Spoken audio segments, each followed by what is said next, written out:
Hey yazi nini ufuna uqwalaselwa guys, sisigezo man apha ebazalini. Uvuka kanjani ekuseni udecide uthiya umntana omncinci uba nguzwela imkhandile? Habo sisinosakhumzi njani selimkhande nini efika? Nabo shem umuntu sezishunqulela ngoma nezibiza zweli. Uba ngabuzi bithina no lento kayiphelele amayazi because kaloku unenhloni zokuthi hayi shem ndinguzweli imdonorile. But ke asikho lapho namhlanje man guys, nelami igama liko perfect lona kuqala.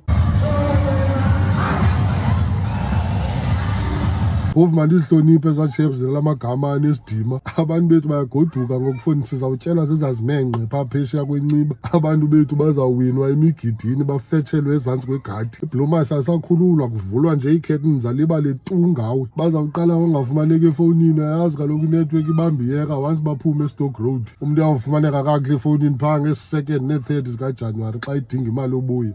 Rhaaa amankazana. But ke wethu guys, usemhlabeni apha mani yazi, akho mntu ungazufetshwa xa efuna ufetshwa fondini. Yho, kuzawuba sathwani.